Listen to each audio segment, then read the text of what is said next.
मैं वैभव एक बार फिर से आप सबका स्वागत करता हूं आपके अपने ऑनलाइन प्लेटफॉर्म पर। आप सभी मेरे भाई बहनों का बहुत बहुत स्वागत है। जल्दी से सारे लोग आ जाइए, फिर आज के इस सेशन के ब्लॉग शुरुआत करेंगे। और जितने मेरे भाई बहन जुड़ते चल रहे हैं, आप सभी लोगों से निवेदन करूंगा कि सेशन को लाइक कर दिएगा, शेयर कर दिएगा, चैनल पर पहली बार होंगे तो सब्सक्राइब जरूर कर दिएगा, ताकि जब भी हम लोग लाइव आते हैं तो उसकी नोटिफिकेशन आपको मिलती रहे। तो आज के सेशन में हम लोग साइंस के और जीके जीएस के बहुत ही महत्वपूर्ण वाले प्रश्नों को करने वाले हैं, जो कि आपके एग्जाम के लिए काफ़ी इंपॉर्टेंट हो सकते हैं। तो जितने मेरे भाई बहन जुड़ते चल रहे हैं, आप सभी लोगों से निवेदन करूंगा कि सेशन को लाइक कर दीजिए, शेयर कर दीजिए, चैनल पर पहली बार है तो सब्सक्राइब कर लीजिए। तो पहले प्रश्न के साथ शुरुआत करेंगे। पहला प्रश्न आपके सामने, एक्सरे की खोज किसने की है? रोनाल्ड रॉस ने की है, या फिर HC यूरे ने की है, रोएंटजेन ने की है, मार्कोनी ने की? तो बताइएगा। पहला प्रश्न आपके सामने है, एक्सरे की खोज किसने की है? क्या आंसर करेंगे? रोनाल्ड रॉस होंगे, यूरे होंगे, रोएंटजेन होंगे, या फिर मार्कोनी हो जाएंगे? तो क्या हो जाएगा? पहले प्रश्न की बात करेंगे, करेक्ट आंसर क्या कर दोगे? चलिए जल्दी से सारे मेरे भाई आंसर करते चलेंगे। और जितने मेरे भाई बहन बाद में जुड़ते चल रहे हैं, सभी लोगों से निवेदन करूंगा कि सेशन को लाइक शेयर जरूर कर दिएगा। पहले प्रश्न का करेक्ट आंसर क्या हो जाएगा? तो रोएंटजेन कर देंगे। ठीक है, क्या हो जाएगा? तो पहले प्रश्न का करेक्ट आंसर क्या हो जाएगा? रोएंटजेन हो जाएगा। इन्होंने एक्सरे की खोज की है। ठीक है, और ये काफ़ी इंपॉर्टेंट है और कई बार आपके एग्जाम में पूछा जा चुका है, तो इस चीज़ को आप याद रखेंगे। प्राचीन सिक्कों पर वीणा बजाते हुए किस हिंदू राजा को दिखाया गया है? तो बताएंगे क्या हो जाएगा? तो कौन सा, अगर हम लोग बात करेंगे तो कौन सा प्राचीन राजा है जिसको जिसके सिक्कों पर उसको वीणा बजाते हुए दिखाया गया है? विक्रमादित्य है, समुद्रगुप्त है, चंद्रगुप्त मौर्य, या फिर हर्षवर्धन है? तो दूसरे प्रश्न का आंसर करेंगे सभी मेरे भाई बहन। चलिए जल्दी से आंसर करेंगे। तो हम लोग 50 क्वेश्चंस को करने वाले हैं जीके जीएस के, जो कि बहुत इंपॉर्टेंट है। और यहाँ से मैक्सिमम क्वेश्चंस आप लोगों के प्रीवियस ईयर में पूछे जा चुके हैं। तो आप लोग एक बार शेयर जरूर कर दो, ताकि बाकी साथियों तक भी ये सेशन पहुँच सके, उनके लिए भी हेल्पफुल हो सके। तो बताइएगा क्या हो जाएगा? प्राचीन सिक्कों पर वीणा बजाते हुए किसको दिखाया गया? आंसर कर देंगे ऑप्शन संख्या बी हो जाएगा, समुद्रगुप्त को। ठीक है, ऑप्शन संख्या क्या करेंगे? तो बी आंसर कर देंगे। ठीक है, अच्छा समुद्रगुप्त की बात करेंगे तो इनको, ठीक है, क्या हो जाएगा? तो समुद्रगुप्त को आपको याद रखना है कि जो V.A. स्मिथ है, इन्होंने क्या किया? तो इन्होंने समुद्रगुप्त को भारत का नेपोलियन का, ठीक है, क्या किया? तो समुद्रगुप्त को इन्होंने क्या किया? तो भारत का नेपोलियन का। एक बात तो आप ये याद रखेंगे। ठीक है, दूसरी चीज़ अगर हम लोग बात करेंगे तो समुद्रगुप्त के दरबार में क्या हो रहा था? हरिसेन रहते थे। ठीक है, कौन है? तो समुद्रगुप्त के दरबार में अगर हम लोग बात करेंगे तो हरिसेन रहते थे। और हरिसेन ने क्या किया? हरिसेन ने प्रयाग प्रशस्ति की रचना की है। ठीक है, क्या किया? हरिसेन की बात करेंगे तो हरिसेन ने प्रयाग प्रशस्ति की रचना की। ठीक है, किसकी? तो प्रयाग प्रशस्ति की रचना की। याद रखिएगा, आपसे पूछा जाता है प्रयाग प्रशस्ति किसका है? तो समुद्रगुप्त का है। और इसकी रचना किसने की? हरिसेन ने की। ठीक है, समुद्रगुप्त को हम लोग भारत का नेपोलियन भी कहते हैं। ठीक है, साथ ही साथ याद रखेंगे इनकी माता जो है वो लिच्छवी थी। ठीक है, इसीलिए समुद्रगुप्त को लिच्छवी दौहित्र भी कहा जाता है। ठीक है, क्या करते हैं? इसीलिए समुद्रगुप्त को लिच्छवी दौहित्र भी कहा जाता है। याद रखेंगे, क्या करते हैं? समुद्रगुप्त को लिच्छवी दौहित्र भी कहा जाता है। तो ऑप्शन संख्या क्या आ जाएगा? तो बी आंसर कर देंगे। ठीक है, ठीक है, चलिए आगे बढ़ेंगे अगले प्रश्न की तरफ। किसने कहा था स्वराज मेरा जन्मसिद्ध अधिकार है और मैं इसे ले करके रहूंगा? तो ये किसने कहा? मोहनदास करमचंद गांधी ने कहा, बाल गंगाधर तिलक ने कहा, गोपाल कृष्ण गोखले ने कहा, या फिर B.R. अम्बेडकर ने कहा? बताइएगा क्या जाएगा? तो स्वराज मेरा जन्मसिद्ध अधिकार है और मैं इसे ले करके रहूंगा, तो ये किसने कहा? चलिए जल्दी से तीसरे प्रश्न का आंसर करेंगे। बताइएगा क्या हो जाएगा? जितने मेरे भाई बहन बाद में जुड़ रहे हैं, सभी लोगों से निवेदन करूंगा कि सेशन को लाइक और शेयर जरूर कर दिएगा। चैनल पर पहली बार है तो सब्सक्राइब जरूर कर लिएगा। ठीक है, स्वराज मेरा जन्मसिद्ध अधिकार है, तो ये बात किसने कही है? आंसर कर देंगे ऑप्शन संख्या बी हो जाएगा, बाल गंगाधर तिलक ने कही है। ठीक है, किसने कही है? बाल गंगाधर तिलक ने कही है। अच्छा, अगर आपसे पूछ ले कब कही है, तो फिर क्या करोगे? तो आप कहोगे 1916 में कही है। कौन से? तो लखनऊ अधिवेशन। ठीक है, कौन सा? तो 1916 में लखनऊ अधिवेशन हो रहा है। ठीक है, क्या हो रहा है? 1916 में अगर हम लोग बात करेंगे तो लखनऊ अधिवेशन हो रहा है। और इस अधिवेशन में 1916 के लखनऊ अधिवेशन में बाल गंगाधर तिलक ने कहा था कि स्वराज जो है ये हमारा जन्मसिद्ध अधिकार है और मैं इसे लेकर के रहूंगा। ठीक है, अच्छा इस अधिवेशन की अध्यक्षता कौन कर रहे हैं? तो इसकी अध्यक्षता, इस लखनऊ अधिवेशन की अध्यक्षता कौन करेंगे? तो आप आंसर करोगे अंबिका चरण मजूमदार हैं। ठीक है, कौन है? तो अंबिका चरण मजूमदार जो है, तो ये क्या कर रहे हैं? तो ये अंबिका चरण मजूमदार जो है, तो ये लखनऊ अधिवेशन की अध्यक्षता कर रहे हैं। ये बात याद रखिएगा। ठीक है, अंबिका चरण मजूमदार जो है, तो ये क्या कर रहे हैं? तो ये 1916 के लखनऊ अधिवेशन की अध्यक्षता कर रहे हैं। ठीक है, अच्छा लखनऊ अधिवेशन में दो चीज़ें और हुई थी महत्वपूर्ण, वो याद रखेंगे। क्या क्या हो रहा है? तो 1916 के लखनऊ अधिवेशन में एक तो आप याद रखिएगा कि जो कांग्रेस का नरम दल है, ठीक है, क्या है? तो कांग्रेस का जो नरम दल है वो और गरम दल है वो फिर से एक हो गए थे। ठीक है, नरम दल और गरम दल इसी लखनऊ अधिवेशन में एक हो गए थे। दूसरा आपको याद रखना है क्या? दूसरा आपको याद रखना है, किसी लखनऊ अधिवेशन में अगर हम लोग बात करेंगे तो कांग्रेस और मुस्लिम लीग में समझौता हो गया था। ठीक है, क्या हो गया था? तो कांग्रेस और मुस्लिम लीग में क्या हो गया था? समझौता हो गया था इसी 1916 के लखनऊ अधिवेशन। तो लखनऊ अधिवेशन बहुत ही इंपॉर्टेंट है आप लोगों के लिए, वेरी वेरी इंपॉर्टेंट। ठीक है, पहाड़ों पर जल कम तापमान पर उबलने लगता है, कारण क्या बताइएगा? चौथे प्रश्न की बात करेंगे। पहाड़ों पर हम लोग बात करेंगे तो जल जो है वो कम तापमान पर उबलने लगता है, क्योंकि पहाड़ों पर ठंड होती है, पहाड़ों पर कार्बन डाइऑक्साइड कम होती है, पहाड़ों पर वायुदाब कम होता है, या फिर ऑक्सीजन कम होता है। बताइएगा क्या हो जाएगा? और सेशन को आप लोग लाइक और शेयर कर दीजिए। और अगर आप हम लोग मेरे साथ व्हाट्सएप पर जुड़ना चाहते हैं तो आप इस नंबर पर मैसेज कर सकते हैं। तो इस नंबर पर मैसेज करके आप लोग पर्सनली मेरे साथ जुड़ जाएंगे और फिर आपको पर्सनली नोटिफिकेशन, पीडीएफ और बहुत सारी इंपॉर्टेंट अपडेट्स मिलती रहेंगी। साथ ही साथ अगर आपको कोई डाउट है या फिर आपकी कोई क्वेरी है तो आप यहाँ पर क्या कर सकते हैं? तो आप यहाँ पर पूछ सकते हैं। ठीक है, आप यहाँ पर संपर्क कर सकते हैं, कोई दिक्कत नहीं है। ठीक है, तो चलिए इस प्रश्न का आंसर करेंगे। क्या हो जाएगा? पहाड़ों पर जल कम तापमान पर उबलता है, क्योंकि पहाड़ों पर क्या होता है? वायुदाब जो होता है वो कम होता है। ठीक है, क्या हो जाता है? तो ऑप्शन संख्या क्या कर देंगे? तो सी आंसर कर देंगे। पहाड़ों पर वायुदाब क्या होता है? कम होता है। ठीक है, आगे बढ़ेंगे अगले प्रश्न की तरफ। संविधान का कौन सा अनुच्छेद ग्राम पंचायतों के गठन का आदेश देता है? ग्राम पंचायतों को स्थापित करने का आदेश कौन सा अनुच्छेद देता है? अनुच्छेद 44 है, अनुच्छेद 32 है, अनुच्छेद 57 या फिर अनुच्छेद 40 है?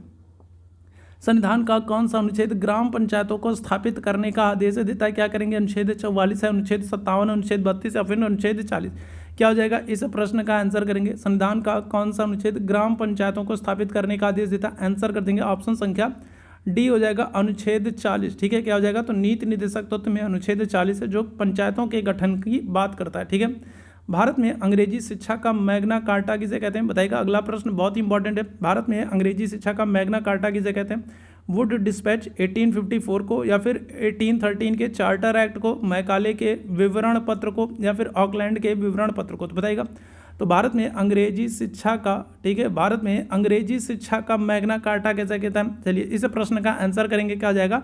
तो आप आंसर कर दोगे ऑप्शन संख्या ए हो जाएगा, चार्ल्स वुड डिस्पैच का घोषणा पत्र, जो कि 1854 में डलहौजी के समय में आ रहा है। ठीक है, किसके समय में? तो लॉर्ड डलहौजी के समय में ये चार्ल्स वुड डिस्पैच घोषणा पत्र आ रहा है, जिसे क्या करते हैं? जिसे अंग्रेजी शिक्षा का मैग्ना कार्टा कहते हैं। याद रखिएगा 1854 में। ठीक है, ऑप्शन संख्या क्या हो जाएगा?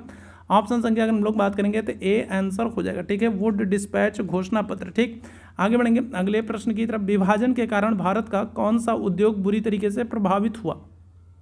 तो आपको पता है 1947 में अगर हम लोग बात करेंगे तो 1947 में देखो ये अपना क्या है? तो ये अपना अगर हम लोग बात करें तो ये अपना प्यारा भारत है।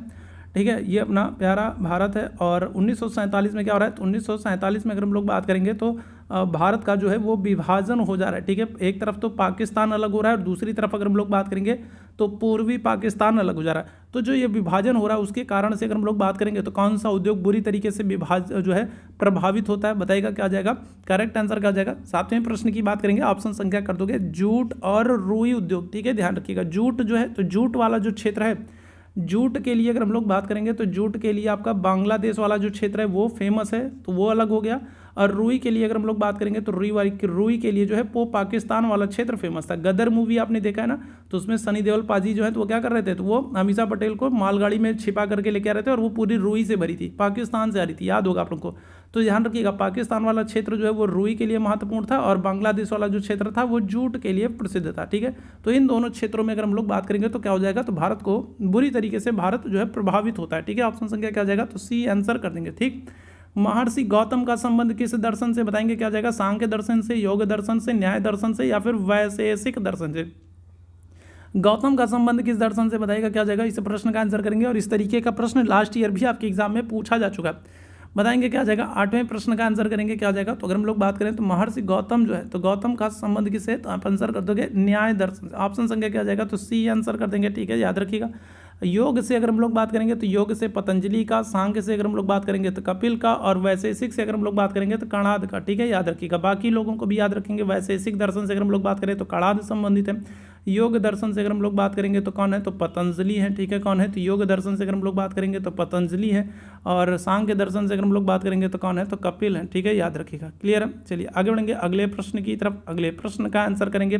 तोराह किस धार्मिक संप्रदाय की पवित्र पुस्तक है? बताइएगा। तोराह जो है तो ये किस धार्मिक संप्रदाय की पवित्र पुस्तक है? रस्तफेरियनों की, बौद्धों की, यहूदियों की, या फिर जेविस्ट्रस की? तो बताइएगा क्या हो जाएगा? नए प्रश्न का आंसर करेंगे। चलिए जल्दी से सारे मेरे भाई आंसर करेंगे, क्या हो जाएगा? तो ऑप्शन संख्या कर दोगे सी, यहूदियों की। ठीक है, तोराह किस धर्म की, किस धार्मिक संप्रदाय की पुस्तक है? तो आंसर कर दोगे यहूदियों की। ऑप्शन संख्या सी बिल्कुल करेक्ट हो जाएगा। ठीक है, चलिए आगे बढ़ेंगे अगले प्रश्न की तरफ। प्रार्थना समाज की स्थापना किसके प्रेरणा से हुई थी? देखो प्रार्थना समाज की हम लोग बात करेंगे तो इसकी स्थापना कब हो रही है? तो इसकी स्थापना हो रही है 1867 में। ठीक है, कब? 1867 में प्रार्थना समाज की स्थापना हो रही है। और कौन कौन इसकी स्थापना करेगा? तो इसकी स्थापना में दो लोगों का नाम मिलता है। ठीक है, किसका किसका? एक तो मिलता है आत्माराम पांडुरंग का। ठीक है, कौन है? तो एक तो आत्माराम पांडुरंग है, और दूसरे अगर हम लोग बात करेंगे कौन है? दूसरे हैं महादेव गोविंद रानाडे। ठीक है, कौन है? तो दूसरे हैं महादेव गोविंद रानाडे। तो दो लोगों का नाम मिलता है प्रार्थना समाज की स्थापना में। प्रार्थना समाज की स्थापना कब हो रही है? 1867 में हो रही है। लेकिन आपसे पूछ रहा है किसकी प्रेरणा से हुई। ठीक है, यहाँ पर किसने स्थापना की ये नहीं पूछ रहा, किसकी प्रेरणा से हुई। तो प्रेरणा किसकी थी? तो आंसर कर दोगे ऑप्शन संख्या ए हो जाएगा, केशव चंद्र सेन की। ठीक है, किसकी? तो केशव चंद्र सेन की प्रेरणा से, ठीक है, प्रार्थना समाज की स्थापना हो रही है। ठीक है, चलिए आगे बढ़ेंगे। पाल वंश के संस्थापक कौन थे? गोपाल, धर्मपाल, देवपाल, इनमें से कोई नहीं। बताइएगा क्या हो जाएगा? तो पाल वंश के संस्थापक कौन है? गोपाल, धर्मपाल, देवपाल, इनमें से कोई नहीं। क्या आंसर करिएगा? आंसर हो जाएंगे आपके गोपाल हो जाएंगे। ठीक है, पाल वंश की स्थापना कौन करेंगे? तो आंसर कर दोगे गोपाल हो जाएंगे। 1815 में कलकत्ता में आत्मीय सभा की स्थापना किसने की? देखो दो चीज़ें पूछी जाती हैं, दो चीज़ें पूछी जाती है आपसे। डायरेक्ट पूछ लेता है कि आत्मीय सभा की स्थापना कब हुई है, तो क्या हो जाएगा? तो आप वर्ष याद रखोगे 1815 में। ठीक है, क्या हो रहा है? 1815 में आत्मीय सभा की स्थापना हो रही है। कहाँ पर हो रही है? कलकत्ता में हो रही है।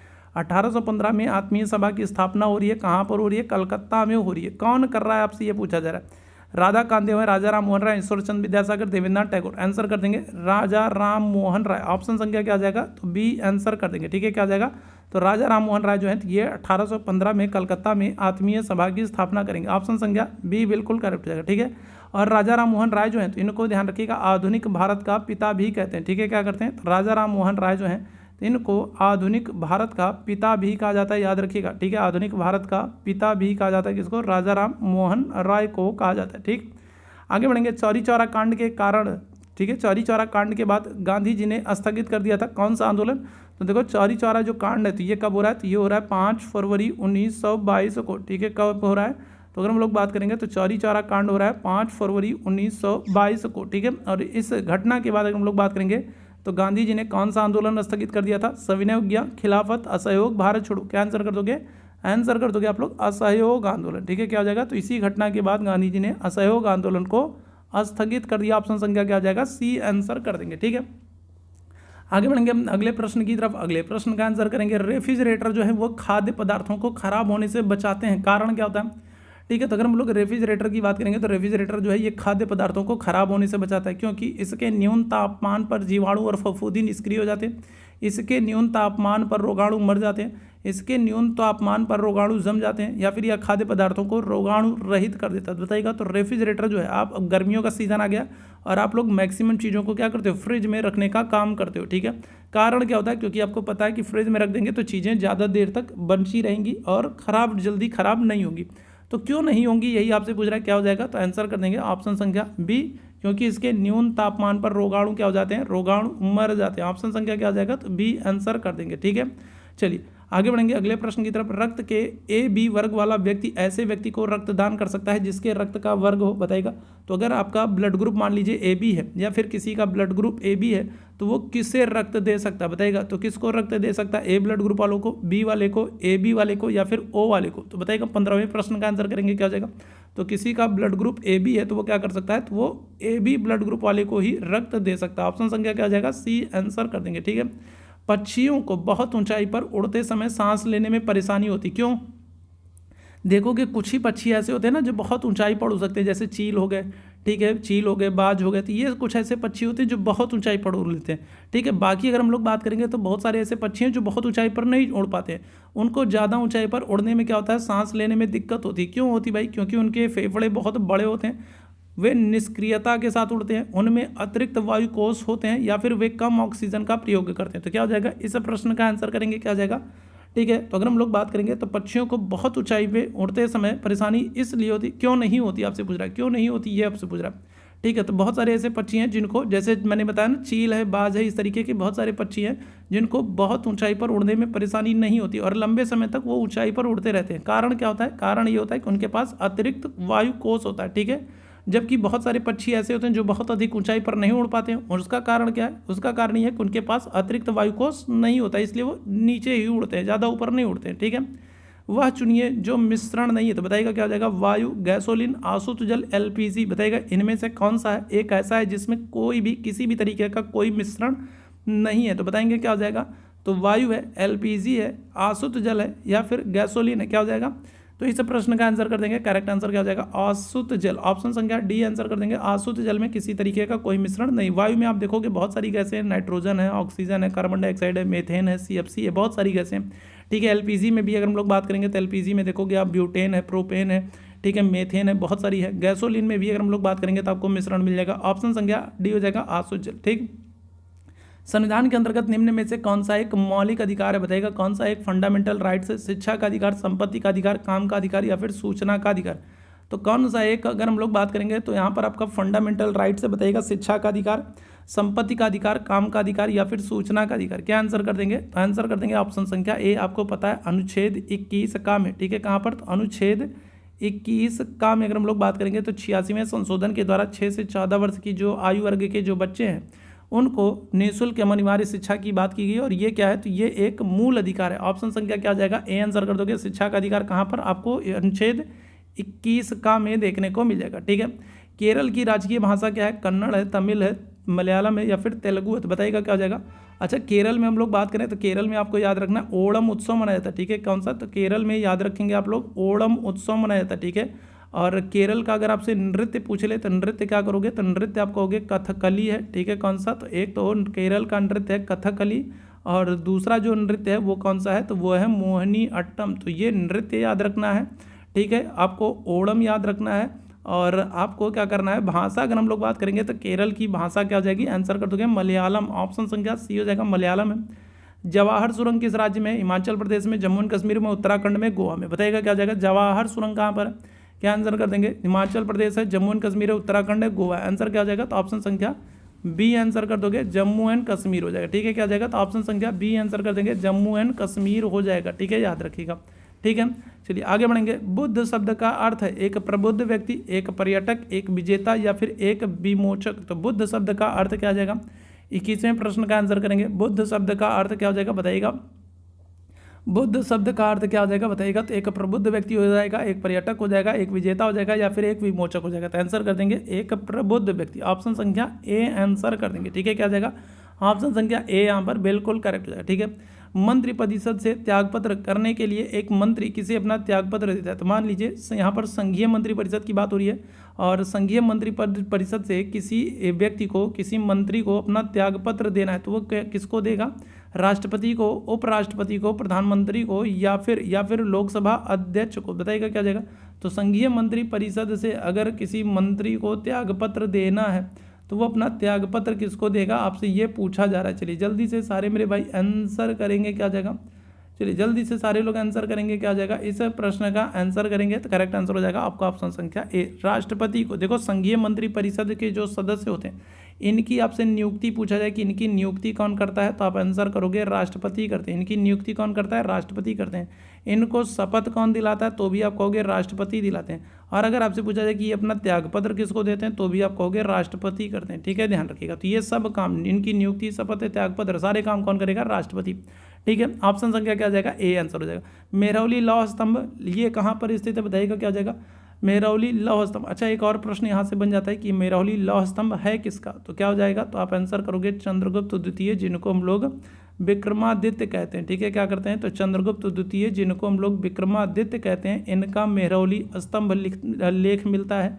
चंद्रगुप्त द्वितीय, विक्रमादित्य, इन्हीं जिनको हम लोग विक्रमादित्य कहते हैं, तो इनका मेहरौली स्तंभ लेख मिलता है। और ये कहाँ पर मिलेगा आपको? तो आंसर कर देंगे ऑप्शन संख्या डी हो जाएगा, नई दिल्ली में कुतुब मीनार परिसर में। ऑप्शन संख्या क्या आ जाएगा? तो डी आंसर कर देंगे। ठीक है, विश्व प्रसिद्ध दांत का मंदिर कहाँ पर है? बोधगया में, रंगून में, कैंडी में, कोलंबो में? बताइएगा। तो दांत का मंदिर अगर हम लोग बात करेंगे क्या पर, तो बताइएगा विश्व प्रसिद्ध दांत का मंदिर कहाँ पर है? क्या आंसर करेंगे? बोधगया में, रंगून में, कैंडी में, कोलंबो में। आंसर क्या आ जाएगा? तो आंसर कर देंगे ऑप्शन संख्या सी, कैंडी में। ठीक है, कहाँ पर? तो विश्व प्रसिद्ध दांत का मंदिर कहाँ पर है? तो आंसर कर देंगे कैंडी में। ठीक है, आगे बढ़ेंगे अगले प्रश्न की तरफ। गोल क्रांति का संबंध किससे हो जाएगा? टमाटर उत्पादन, आलू उत्पादन, अंडा उत्पादन, शलजम उत्पादन? बताइएगा। गोल क्रांति का संबंध किससे, बताइएगा क्या जाएगा। इस 25वें प्रश्न का आंसर करेंगे, क्या जाएगा, गोल क्रांति का संबंध किससे। तो टमाटर उत्पादन से, अंडा उत्पादन से, आलू उत्पादन से, शलजम उत्पादन से, क्या हो जाएगा, तो आंसर कर देंगे ऑप्शन संख्या बी हो जाएगा, आलू उत्पादन से गोल क्रांति का संबंध। ठीक है, ध्यान रखिएगा। अंडा उत्पादन से अगर हम लोग बात करेंगे तो रजत क्रांति। ठीक है, क्या हो जाएगा, तो रजत क्रांति का संबंध अंडे से। ठीक है, सर्वाधिक प्रवासी जनसंख्या कहाँ पर पाई जाती है, इस प्रश्न का आंसर करेंगे। सर्वाधिक प्रवासी जनसंख्या कहाँ पर पाई जाती है, ओसेनिया में, अफ्रीका में, यूरोप में या फिर अमेरिका में। सर्वाधिक प्रवासी जनसंख्या आपको कहाँ पर देखने को मिलती है, क्या हो जाएगा इस प्रश्न का आंसर, सर्वाधिक प्रवासी जनसंख्या, आंसर कर देंगे अमेरिका में। ठीक है, कहाँ पर, तो संयुक्त राज्य अमेरिका और कनाडा में सबसे ज़्यादा प्रवासी जनसंख्या पाई जाती है। ठीक है, आगे बढ़ेंगे अगले प्रश्न की तरफ।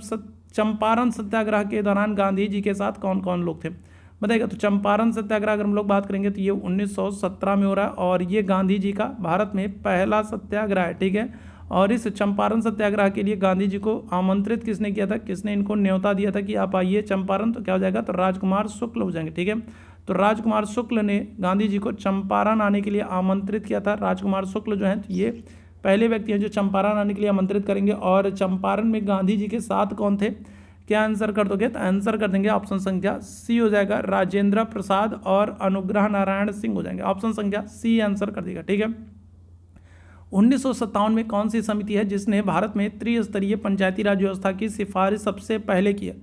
तो आपसे एक तो ये वर्ष पूछा जाता है, वर्ष भी आप याद रखेंगे कौन सा, 1957 है। 1957 में कौन सी समिति है जिसने भारत में सबसे पहले त्रिस्तरीय पंचायत की सिफारिश की है। तो ये प्रश्न कई बार मैं आप लोगों को करा चुका हूँ। क्या आ जाएगा, अशोक मेहता, शीतलवाड़ समिति, बलवंत राय मेहता समिति, हनुमतैया समिति, क्या हो जाएगा, तो आंसर कर देंगे ऑप्शन संख्या सी हो जाएगा, बलवंत राय मेहता समिति। ये 1957 में आई थी और इसने जो है 3 स्तरीय पंचायत की सिफारिश की थी। ठीक है, अशोक मेहता समिति की बात करेंगे तो अशोक मेहता समिति जो है ये 1977 में आ रही है। ठीक है, और इसने क्या किया था, इसने द्विस्तरीय पंचायत की बात की थी। ठीक है, क्या करेंगे, तो ये भी आपसे पूछा जाता है कि कौन सी समिति है जिसने द्विस्तरीय पंचायत की सिफारिश की थी, तो वह है अशोक मेहता और ये 1977 में आई थी। उच्च न्यायालय का न्यायाधीश अपना त्यागपत्र किसको देता है, बताइएगा। हाई कोर्ट के न्यायाधीश की बात करेंगे तो ये अपना त्यागपत्र किसको देगा, राष्ट्रपति को, अपने उच्च न्यायालय के मुख्य न्यायाधीश को, भारत के मुख्य न्यायाधीश को या फिर राज्य के राज्यपाल को। क्या हो जाएगा, तो हाई कोर्ट के न्यायाधीश की अगर हम लोग बात कर लें तो ध्यान से सुनिएगा। हाई कोर्ट के न्यायाधीश की अगर हम लोग बात कर लें तो हाई कोर्ट का जो न्यायाधीश है इसकी नियुक्ति, ठीक है, क्या होगा, तो इसकी नियुक्ति अगर हम लोग बात करेंगे और इसका त्यागपत्र अगर बात करेंगे, किसको नियुक्ति कौन दिलाता है, ठीक है, इसको नियुक्त कौन करता है, और ठीक है, और इसका त्यागपत्र कौन लेता है अगर आपसे पूछा जाए तो नियुक्त और त्यागपत्र दोनों काम कौन करेगा, राष्ट्रपति करेंगे। ठीक है, याद रखिएगा कौन करेंगे, तो नियुक्ति और त्यागपत्र दोनों काम राष्ट्रपति करेंगे। लेकिन अगर आपसे शपथ पूछा जाए कि उच्च न्यायालय के न्यायाधीश को शपथ कौन दिलाता है, तो शपथ के लिए आप कहोगे राज्यपाल दिलाता है। ठीक है, कौन दिलाता है, तो राज्यपाल शपथ दिलाएंगे, लेकिन नियुक्ति और त्यागपत्र जो है वो राष्ट्रपति करेंगे। तो ऑप्शन संख्या क्या आ जाएगा, ए आंसर हो जाएगा। ठीक है, राउरकेला लौह इस्पात संयंत्र जो है ये किस देश के सहयोग से स्थापित किया गया, इस प्रश्न का आंसर करेंगे। तो राउरकेला अगर हम लोग बात करें तो राउरकेला जो है ये लौह इस्पात संयंत्र है, तो ये किस देश के सहयोग से स्थापित किया गया, क्या हो जाएगा, तो आंसर क्या करेंगे, जर्मनी है, ब्रिटेन है, रूस है या फिर जापान है। आंसर क्या हो जाएगा, तो राउरकेला लौह इस्पात संयंत्र ये जर्मनी के सहयोग से। ठीक है, रूस की मदद से अगर हम लोग बात करेंगे तो कौन सा, तो रूस की मदद से भिलाई इस्पात संयंत्र। ठीक है, कौन सा, रूस की मदद से भिलाई, और ब्रिटेन की मदद से अगर हम लोग बात करेंगे कौन सा, तो दुर्गापुर। ठीक है, क्या आ जाएगा, तो ब्रिटेन की मदद से कौन सा, तो दुर्गापुर जो कि पश्चिम बंगाल में है जो है स्थापित किया गया। ठीक है, राउरकेला को जर्मनी की मदद से। ठीक है, भारतीय संविधान के किस भाग में अल्पसंख्यकों के लिए विशेष प्रावधान है, भाग 2 में, भाग 3 में, भाग 4 में, भाग 5 में, तो बताइएगा कहाँ पर। तो अगर हम लोग बात करेंगे तो अल्पसंख्यकों के लिए विशेष प्रावधान कहाँ पर है, क्या आंसर करोगे, भाग 2, भाग 3, भाग 4 या फिर 5, क्या आंसर करेंगे, तो अल्पसंख्यकों के लिए विशेष प्रावधान भारतीय संविधान के किस भाग में, आंसर कर देंगे ऑप्शन संख्या बी हो जाएगा, भाग 3 में। भाग 3 में मूल अधिकारों में अगर हम लोग बात करेंगे तो मूल अधिकारों में आपको अनुच्छेद 29 और 30 जो अल्पसंख्यक वर्गों के लिए है। ठीक है, अल्पसंख्यक वर्गों को, ठीक है, उनकी भाषा, सभ्यता, संस्कृति को सुरक्षित रखने, और अनुच्छेद 30 में उनको शिक्षण संस्थाओं की स्थापना करने और प्रशासन का अधिकार दिया गया था। ये आपको कहाँ पर, तो भाग 3 में मूल अधिकार में। ठीक है, विधान परिषद के कितने सदस्य राज्यपाल के द्वारा मनोनीत किए जाते हैं, विधान परिषद में पूछ रहा है कितने सदस्य राज्यपाल के द्वारा मनोनीत किए जाते हैं, क्या आंसर करेंगे, 1/4 होगा, 1/6 होगा, 1/3 होगा, 1/12 होगा।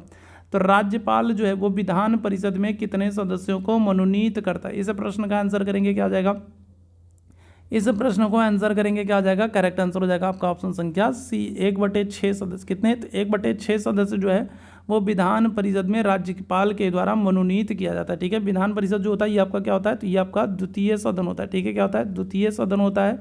ठीक है, और क्या होता है, और उच्च सदन होता है, और क्या होता है, और अगर हम लोग बात करेंगे तो अस्थाई सदन होता है। ठीक है, क्या होता है, द्वितीय सदन होता है, उच्च सदन होता है, अस्थाई सदन होता है। साथ ही साथ विधान परिषद का अगर आपसे कार्यकाल पूछ ले तो क्या हो जाएगा, तो विधान परिषद का जो कार्यकाल होता है वो 6 वर्ष होता है। और विधान परिषद का सदस्य बनने के लिए आयु क्या होनी चाहिए, तो 30 वर्ष होनी चाहिए। ये सब भी आप याद रखेंगे। ठीक है, भक्ति को दार्शनिक आधार प्रदान करने वाले प्रथम आचार्य कौन थे, तो इस प्रश्न का आंसर करिएगा। क्या हो जाएगा, तो भक्ति को दार्शनिक आधार प्रदान करने वाले पहले आचार्य कौन थे, रामानुज थे, शंकराचार्य थे, माधवाचार्य थे, वल्लभाचार्य थे। भक्ति को दार्शनिक आधार प्रदान करने वाले पहले आचार्य आपसे पूछ रहा है, क्या आंसर कर देंगे, तो रामानुज। ऑप्शन संख्या क्या हो जाएगा, ए आंसर कर देंगे। ठीक है, स्वराज पार्टी की स्थापना किस वर्ष की गई, बताइएगा क्या हो जाएगा, तो स्वराज पार्टी। ठीक है, स्वराज पार्टी की स्थापना देखो 2 लोग कर रहे हैं, कौन कौन, एक तो CR दास हैं। ठीक है, CR दास हैं, और दूसरा अगर हम लोग बात करेंगे कौन है, तो दूसरे मोतीलाल नेहरू हैं। ठीक है, CR दास और मोतीलाल नेहरू, 2 लोगों का नाम आपको याद रखना है। और स्वराज पार्टी की स्थापना कब हो रही, क्या आंसर करेंगे, तो ऑप्शन संख्या डी हो जाएगा 1923 में। ठीक है, कब, 1923 में। संविधान के किन वर्गों के संदर्भ में विशेष प्रावधान किया गया, बताइएगा क्या हो जाएगा, तो संविधान के किन वर्गों के संदर्भ में अगर हम लोग बात करेंगे तो विशेष प्रावधान किया गया, अल्पसंख्यक वर्ग और पिछड़े वर्ग, अनुसूचित जाति और जनजाति, आंग्ल भारतीय समुदाय, या फिर उपरोक्त सभी। क्या हो जाएगा, तो अगर हम लोग बात करेंगे तो संविधान के किन वर्गों के संदर्भ में विशेष प्रावधान किया गया, आंसर कर देंगे ऑप्शन संख्या डी हो जाएगा, उपरोक्त सभी के संदर्भ में विशेष प्रावधान किया गया। ऑप्शन संख्या डी हो जाएगा। ठीक है, राजा राम मोहन राय और डेविड हेयर ने मिलकर के, ठीक है, निम्नलिखित में से किसकी स्थापना की थी, तो राजा राम मोहन राय हैं और डेविड हेयर हैं, ये दोनों लोग मिल करके, ठीक है, ये दोनों लोग मिल करके क्या करेंगे, तो ये दोनों लोग मिल करके क्या करेंगे, तो ये दोनों लोग मिल करके 1817 में, ठीक है, क्या करेंगे, तो 1817 में दोनों लोग मिल करके 1817 में अगर हम लोग बात करेंगे तो कलकत्ता में, ठीक है, कहाँ पर, तो कलकत्ता में हिंदू कॉलेज की स्थापना करेंगे। ठीक है, क्या करेंगे, तो 1817 में, ठीक है, राजा राम मोहन राय और डेविड हेयर, ये दोनों लोग मिल करके क्या करेंगे, कलकत्ता में हिंदू कॉलेज की स्थापना करेंगे। ऑप्शन संख्या ए बिल्कुल करेक्ट हो जाएगा। ठीक है, चलिए आगे बढ़ेंगे। देश में आधुनिक तकनीक पर आधारित ऊनी कपड़े का पहला कारखाना कानपुर के लाल इमली में स्थापित किया गया और इसकी स्थापना कब हुई। चलिए इस प्रश्न का आंसर करेंगे भाई, चलिए इस प्रश्न का आंसर करेंगे। देश में आधुनिक तकनीक पर आधारित ऊनी कपड़े का पहला कारखाना जो है तो ये कानपुर में, उत्तर प्रदेश के कानपुर में अगर हम लोग बात करेंगे तो लाल इमली के नाम से स्थापित किया गया और इसकी स्थापना कब हुई, क्या आंसर करेंगे, तो आंसर हो जाएगा आपका ऑप्शन संख्या बी 1894। ठीक है, क्या हो जाएगा, तो ऑप्शन संख्या बी आंसर कर दोगे 1894। साथ ही साथ आपको याद रखना 1894 में अगर हम लोग बात करेंगे तो पंजाब नेशनल बैंक की स्थापना भी हुई थी। ठीक है, और पीएनबी की स्थापना किसने की थी, तो लाला जी ने, लाला लाजपत राय ने क्या किया था, पंजाब नेशनल बैंक की स्थापना की थी। तो ये भी एक बात आप याद रखेंगे। ठीक है, आगे बढ़ेंगे अगले प्रश्न की तरफ। बुशमैन, बद्दू आदि जनजातियां कहाँ पर रहती हैं, तो बुशमैन और बद्दू जनजाति ये कहाँ पर रहती है, शीतोष्ण मरुस्थल में, उष्ण मरुस्थल में, टुंड्रा प्रदेश में या फिर टैगा प्रदेश में, बताइएगा क्या जाएगा, तो बुशमैन, बद्दू आदि जनजातियां किस प्रदेश में रहती हैं। ठीक है, और अगर किसी भी मेरे भाई बहन को कोई डाउट है, ठीक है, कोई डाउट है तो मैंने आपको अपना व्हाट्सअप नंबर दिया, तो यहाँ पर आप मैसेज करके आप मुझसे पूछ सकते हैं। ठीक है, अगर किसी को कोई डाउट है एग्ज़ाम को लेकर के, एग्ज़ाम पैटर्न को लेकर के, एग्ज़ाम पेपर के लेवल को लेकर के या फिर अन्य किसी चीज़ को लेकर के कोई डाउट है तो आप यहाँ पर इस व्हाट्सअप नंबर पर आप मेरे साथ बिल्कुल निसंकोच संपर्क कर सकते हैं। आपकी जो भी समस्या होगी सबका समाधान किया जाएगा। ठीक है, बताइएगा क्या हो जाएगा, तो बुशमैन, बद्दू जनजाति अगर हम लोग बात करेंगे क्या हो जाएगा, ठीक है, किस प्राकृतिक प्रदेश में, तो क्या आंसर कर देंगे, तो इस प्रश्न का आंसर हो जाएगा आपका उष्ण मरुस्थलीय क्षेत्र में, मरुस्थलीय क्षेत्र में रहने वाली ये जनजातियां हैं। ठीक है, अच्छा एक चीज़ और, मैंने अपना व्हाट्सअप नंबर दिया तो यहाँ पर आप मैसेज कीजिएगा भाई, फ़ोन ना कीजिएगा। ठीक है, आधी रात को फ़ोन ना कीजिएगा। ठीक है, आधी रात को फ़ोन करने लगते हैं कुछ लोग जो है, ठीक है, तो ये ना कीजिएगा। मैसेज करने के लिए मैंने कहा कि अगर कोई डाउट है तो आप मैसेज कर सकते हैं लेकिन फ़ोन ना कीजिएगा। ठीक है, आधी रात को फ़ोन कर देते हैं तो मेरे लिए बड़ी समस्या हो जाती है। किस प्राकृतिक प्रदेश में सबसे अधिक दैनिक तापमान पाया जाता है, बताइएगा क्या हो जाएगा, इस प्रश्न का आंसर करेंगे क्या हो जाएगा, तो किस प्राकृतिक प्रदेश में अगर हम लोग बात करेंगे तो सबसे अधिक दैनिक तापमान पाया जाता है, टैगा प्रदेश है, मानसूनी प्रदेश है, उष्ण मरुस्थलीय प्रदेश है या फिर विषुवतीय प्रदेश है। क्या हो जाएगा, इस प्रश्न का आंसर कर देंगे तो ऑप्शन संख्या सी हो जाएगा, उष्ण मरुस्थलीय प्रदेश है। ऑप्शन संख्या क्या हो जाएगा, तो सी आंसर कर देंगे। ठीक है, आगे बढ़ेंगे अगले प्रश्न की तरफ। भारत का सर्वाधिक पटसन उत्पादक राज्य कौन सा है, बताइएगा क्या हो जाएगा, तो भारत का सर्वाधिक अगर हम लोग बात करेंगे तो सर्वाधिक पटसन उत्पादक राज्य कौन सा है? आंध्र प्रदेश, बिहार, तमिलनाडु या फिर पश्चिम बंगाल? क्या आंसर करेंगे? 40वें प्रश्न का आंसर करेंगे तो सर्वाधिक जूट की अगर हम लोग बात करेंगे तो जूट उत्पादन के लिए जो भारत में अगर हम लोग बात करें तो पश्चिम बंगाल, और वैसे अगर हम लोग बात करेंगे तो बांग्लादेश, और पटसन अगर हम लोग बात करेंगे क्या हो जाएगा तो आप आंसर करोगे किसको? पश्चिम बंगाल। ठीक है। ओजोन परत कहाँ पर पाई जाती है बताइएगा, क्या हो जाएगा? क्षोभ मंडल में, क्षोभ सीमा में, संताप मंडल में, प्रकाश मंडल में। तो ओजोन परत अगर हम लोग बात करें, देखो ओजोन दिवस अगर आपसे पूछ ले कब मनाते हैं तो ओजोन दिवस हम लोग मनाते हैं 16 सितंबर को। ठीक है। क्या करते हैं तो ओजोन दिवस मनाते हैं। और जो ये ओजोन परत होती है ये क्या करती है तो ये सूर्य की अल्ट्रा वायलेट किरणों से हमारी रक्षा करती है। ठीक है। क्या होती है तो सूर्य की अल्ट्रा वायलेट किरणों से, सूर्य की पराबैंगनी किरणों से ये ओजोन परत जो है वो हमारी रक्षा करती है। और अल्ट्रा वायलेट किरणों की वजह से क्या होता है तो इसकी वजह से अगर हम लोग बात करेंगे तो स्किन कैंसर होता है। ठीक है। क्या होता है? अल्ट्रा वायलेट किरणों की वजह से क्या होता है? त्वचा कैंसर होता है, ये भी ध्यान रखिएगा। सूर्य की पराबैंगनी किरणों की वजह से अगर हम लोग बात करेंगे तो क्या होता है तो त्वचा कैंसर होता है, तो ये बात भी आपको याद रखना है। ठीक है। और ओजोन परत आपको कहाँ पर, तो ये आपको समताप मंडल में देखने को मिल जाएगी। ऑप्शन संख्या क्या आ जाएगा तो सी आंसर कर देंगे। ठीक है। चलिए आगे बढ़ेंगे अगले प्रश्न की तरफ। निम्न में से किस परिस्थिति में मंत्रिपरिषद विघटित नहीं हो सकती? बताइएगा क्या हो जाएगा तो मंत्रिपरिषद विघटित नहीं हो सकती। क्या हो जाएगा? किसी मंत्री के पद त्याग से, प्रधानमंत्री की मृत्यु से, प्रधानमंत्री के पद त्याग से, या फिर प्रधानमंत्री की पदच्युत से। तो बताइएगा किस स्थिति में अगर हम लोग बात करेंगे तो मंत्रिपरिषद विघटित नहीं होगी। 42वें प्रश्न का आंसर करेंगे क्या हो जाएगा? चलिए जल्दी से बताइएगा किस परिस्थिति में अगर हम लोग बात करें तो किस परिस्थिति में मंत्रिपरिषद जो है वो विघटित नहीं होगी? क्या आंसर हो जाएगा तो ऑप्शन संख्या ए हो जाएगा, किसी मंत्री के पद त्यागने से। ठीक है। अगर कोई मंत्री त्यागपत्र दे रहा है अपने पद से तो उस स्थिति में अगर हम लोग बात करेंगे तो मंत्रिपरिषद जो है वो विघटित नहीं होगी। ठीक है। मृत घाटी अगर हम लोग बात करें, डेथ वैली कहाँ पर है तो बताइएगा क्या हो जाएगा? सहारा मरुस्थल में, कालाहारी मरुस्थल में, कैलिफोर्निया में, या फिर अरब में। डेथ वैली आपसे पूछा जा रहा है, मृत घाटी आपसे पूछा जा रहा है, बताइएगा क्या हो जाएगा? इस प्रश्न का आंसर करेंगे तो मृत घाटी जो है, डेथ वैली जो है ये आपको कहाँ पर देखने को मिलेगा? सहारा मरुस्थल, कालाहारी मरुस्थल, कैलिफोर्निया या फिर अरब। तो आंसर हो जाएगा आपका अमेरिका में, कैलिफोर्निया में अगर हम लोग बात करेंगे तो आपको डेथ वैली, मृत घाटी देखने को मिलेगा। ऑप्शन संख्या सी आंसर कर देंगे। विश्व का सबसे गर्म प्रदेश स्थित है, बताइएगा कहाँ पर? भूमध्य रेखीय प्रदेश, भूमध्य सागरीय प्रदेश, चीन तुल्य प्रदेश, या फिर सहारा तुल्य प्रदेश। सबसे गर्म प्रदेश कौन सा है? चलिए इस प्रश्न का आंसर करेंगे क्या आ जाएगा तो विश्व में अगर हम लोग बात करेंगे सबसे गर्म प्रदेश कौन सा हो जाएगा? क्या आंसर कर देंगे तो ऑप्शन संख्या आपका डी हो जाएगा, सहारा। सहारा मरुस्थल आपको पता है कि दुनिया का सबसे बड़ा मरुस्थल है और ये पश्चिमी अफ्रीका में मिलेगा और ये सबसे गर्म वाला क्षेत्र भी है। ठीक है। ध्यान रखिएगा। किस फसल के लिए पानी की अधिक आवश्यकता होती है लेकिन जमाव की नहीं? मतलब पानी अधिक चाहिए लेकिन पानी रुकने न पाए, पानी जमने न पाए। धान होगा, जूट होगा, चाय होगा, मूंगफली होगा। बताइएगा क्या हो जाएगा इस प्रश्न का आंसर तो कौन सी फसल है जिसके लिए हमको पानी की तो ज़्यादा ज़रूरत है?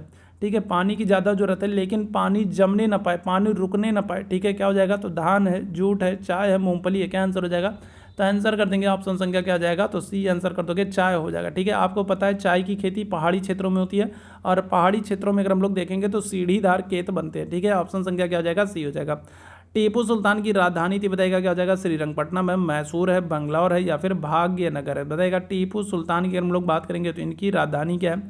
क्या आंसर कर दोगे तो क्या हो जाएगा? टीपू सुल्तान की राजधानी क्या हो जाएगा तो आंसर कर देंगे मैसूर हो जाएगा। ठीक है। और मैसूर को क्या करते हैं तो मैसूर को सिटी ऑफ पैलेसेस भी कहते हैं, ये भी याद रखिएगा। ठीक है। क्या करते हैं तो सिटी ऑफ पैलेसेस भी कहते हैं। ठीक है। किसको? मैसूर को कहते हैं, याद रखिएगा। ठीक है। तो ऑप्शन संख्या सॉरी यहाँ मैसूर नहीं होगा भाई, एक मिनट रुको रुको रुको रुको। ठीक है। मैसूर तो इनका राज्य था, आपसे राजधानी पूछ रहा है ना, आपसे राजधानी पूछ रहा है। राजधानी क्या हो जाएगा? राजधानी हो जाएगी इनकी श्रीरंगपट्टनम है। ठीक है। ध्यान रखिएगा। ठीक है। राजधानी आपसे पूछ रहा है तो राजधानी क्या हो जाएगी? श्रीरंगपट्टनम हो जाएगी। मैसूर तो इनका राज्य था और मैसूर को क्या करते हैं? सिटी ऑफ पैलेसेस के नाम से जानते हैं, ये याद रखिएगा। ठीक है। निम्न देशों में से कौन सा सबसे अधिक जनसंख्या है? बताइएगा जनसंख्या सबसे ज़्यादा कहाँ की है? इंडोनेशिया की है, जापान की, पाकिस्तान की, सूडान की।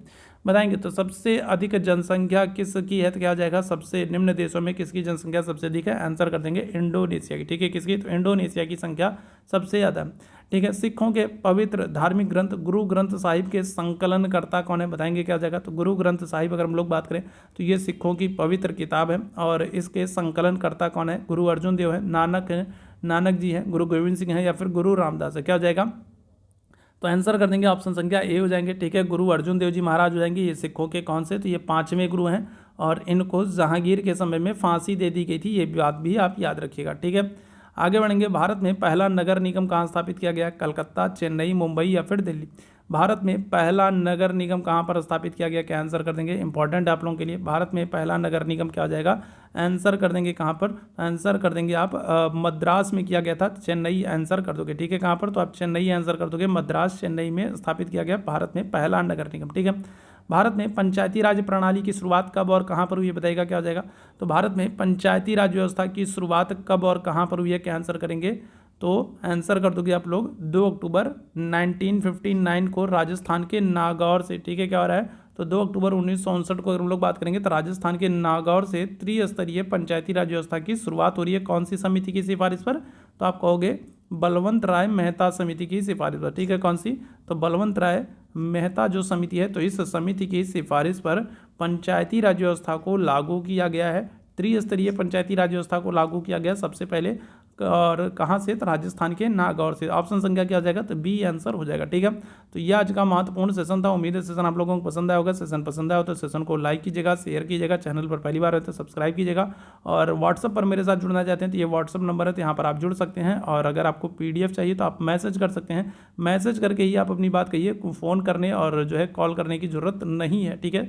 तो जो भी दिक्कत है, डाउट है, समस्या है, परेशानी है, तो फिर ठीक है मैसेज कर दिया करिए। और क्रॉस चेक मत किया करो मेरे भाई कि मैसेज करके हाँ सर आप ही बोल रहे हैं, अपनी आवाज़ सुना दें, ठीक है, अच्छा आप हैं, यकीन हो गया है तो फिर ठीक है, ये मेरा ही नंबर है, इस नंबर पर मैसेज करोगे भाई तो मेरे पास ही आएगा, ठीक है।